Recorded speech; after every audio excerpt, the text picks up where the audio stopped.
Tom Brady's about to win another Super Bowl, but we're not going to talk about that right now. A lot of you guys have been asking about certain things that go on within the scheme of my team as far as the players that you should be focused on getting powered up right now. So we're going to go over some of the things that are powered up right now, the things that matter, overall, what you should be doing in game, and all of the things that, you know, account to you getting more wins in Madden 19. We're going to jump right into it right after this. Let's get it.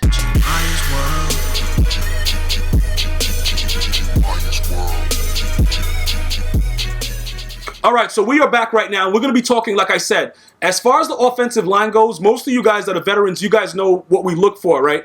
The slowest person I believe that's on the team right now is Hutchinson. Now, I'm not recommending that you get Hutchinson or whatever like that, but you can look and see his run block is pretty fierce. He's a 65 speed. He's the only lineman that I have right now that I believe is under 70 speed. But what you guys will notice is this. The run block stat really matters. When you worry about the pass block, this is what EA does, right? They're going to give you linemen that have, you know, a lot of run block or a lot of pass block, or they're going to give you linemen that focus on one aspect. Let me just explain what happens and what matters the most. The run blocking being higher than the pass block is what I have learned to be the better attribute. Why does that matter? When you play somebody that has a decent blitz or like a glitch blitz or whatever's going on, all that pass protection and the secure pass protector and all those things don't matter. And it hasn't mattered since Madden 16. They're going to come in regardless, all right? The blocking mechanics and everything that you have within the game, it's not, I don't know, it doesn't work the way it's supposed to. So when you guys look at my cards and you're like, why do you have everybody would lead the way when, these guys are eligible for other things? Like, if I go to Jason Kelce, I'm going to use him for an example, right? And you see that he has the lead the way chem, and some of you guys want to know, like, you know, why would you do that? Why would you keep him with lead the way chem when he can have secure pass blocker and that'll help you in the pass game? If you've played this game long enough, you know that a lot of things that they give you in the game doesn't matter, and that's one of them. If you get a guy that comes out and rushes two people and cross-mans your entire team, he's going to run past Jason Kelce like Jason Kelce isn't there. And that's just the actual truth of the game. So I don't want you guys to waste time on focusing on, you know, those red chems. The red chems overall have not been or lived up to what EA thought it might have lived up to, which is why they gave refunds for it earlier in the year for the ones that didn't work. They just put it out there. Development-wise, it just didn't work. So when you look at your linemen, the one thing I'm going to urge you guys to look at is the speed aspect. Lane Johnson has like 83 speed. This guy, what is he up to right now? Like 70-something? He's at a 74 speed. I know that Jason Kelce is pretty fast as well. Let me go ahead and check what his speed is right now. Like I said, Taylor Lewan is pretty fast, and I know that they don't have the strength and all that other stuff that somebody, like he's at 78. They don't have the strength that a lot of the other cards have, but they're still pretty good out there with what they do and what they contribute to the team. So if you were to start powering up players, I would simply look for the lineman that had the most speed.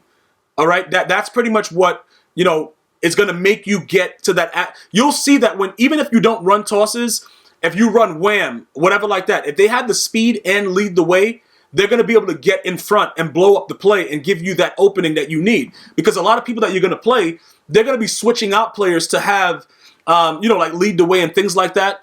It's sort of like this guy. I kept the extra center, right? Like he has lead the way, but I took him out because I wanted the chems and I needed my my center right there that I have as the backup. He's a rising star and he has like the dual chem. Right now he has all the zone run on him to make it so that I'm able to get that zone run chem popping. Pretty much what happens is this, right? The lead the way is so glitchy. If you do have 6 linemen or more, you can just stack your entire team with all lead the way if you need to score on the goal line and just do whatever you want.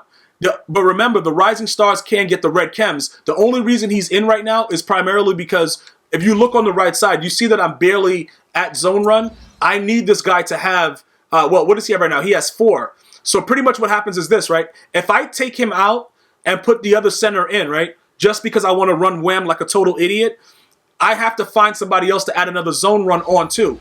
So pretty much I can do it because the other guy can get 3 times the zone run. But the reasoning behind it is, like, if I wanted to adjust certain things, I can do that with no issue. And that's primarily why why he is there. So everybody that's you know, whatever. Like, hold on, what does this guy have? This guy has power run, but can you get 2? He can get 2, right?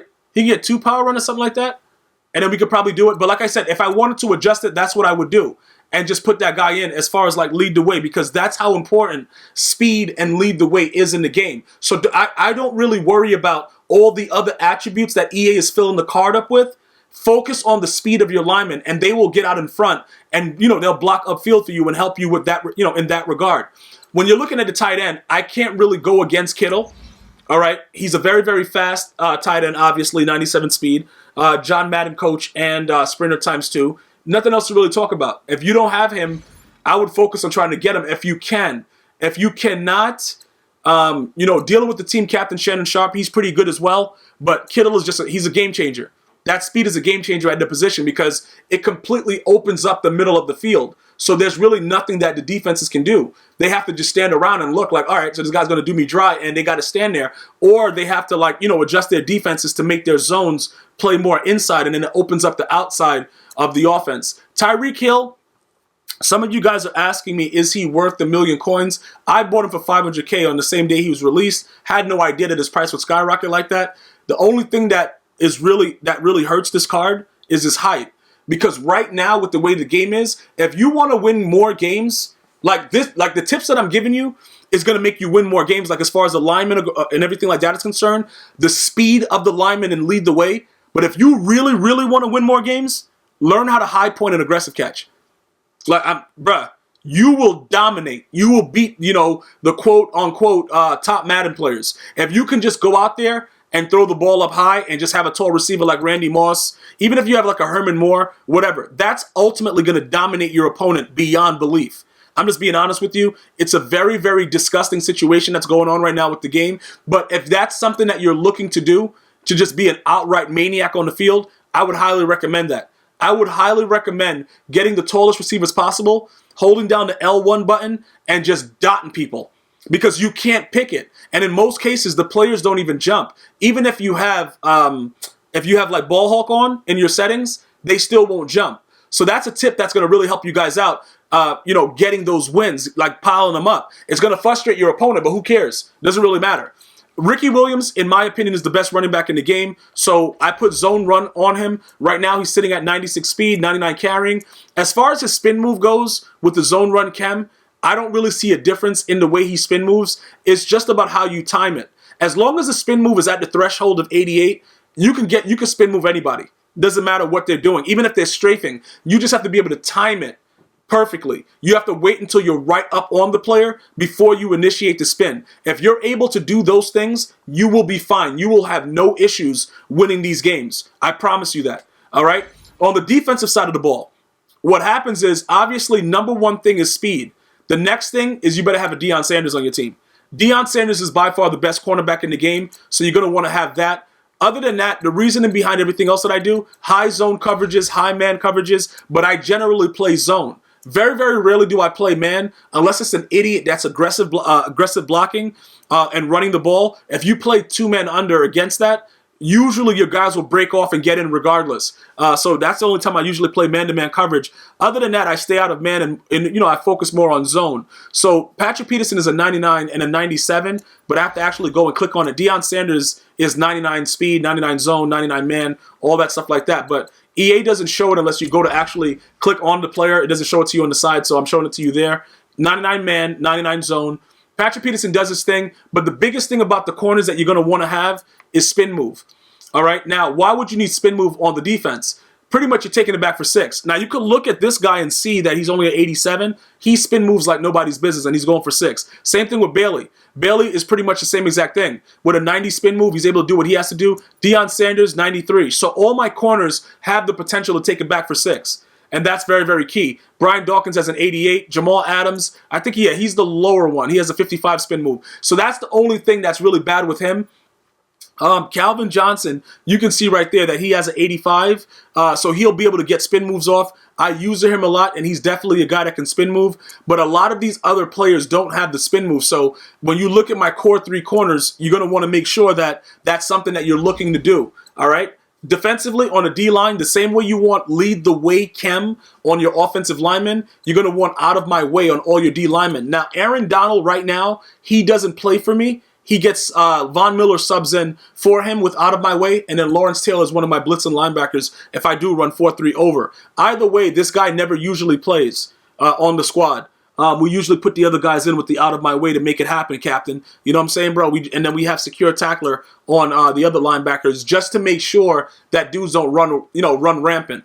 All right. Obviously, on the right side, you can look power run, zone run, go deep and run stuff on my primary chems with lockdown over there. Also, with the players that I use, those are probably the best to use. The dual chem. Unless you guys have a lot of rising stars, it probably will be hard to do these. The zone run I only changed to it because of the the spin move there and the run block. The run block is extremely important.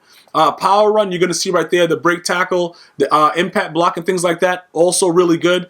Go deep, beat press, all that stuff like that, really, really good. Run stuff, listen, we need that block shed, and then lockdown, zone, and man. So those are primarily the ones that I'm doing. I'm going to be working on the pass rush to have that as an additional chemistry as well by using my rising stars, but I'll be doing that soon.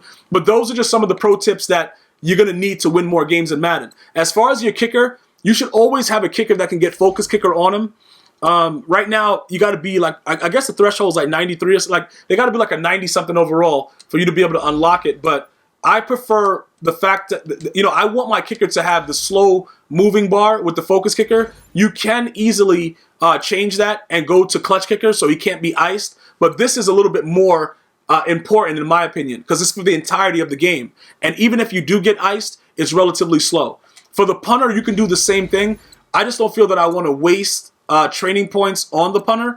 But if you have issues with getting perfect punts, I would recommend doing it. Usually I don't punt a lot, so I don't have it on them.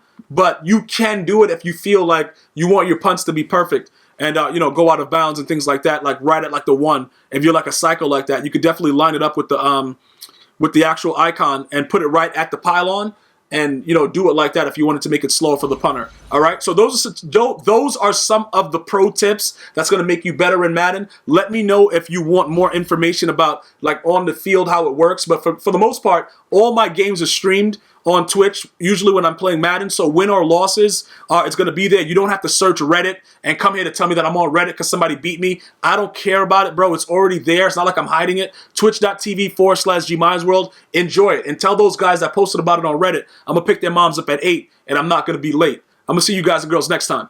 One love.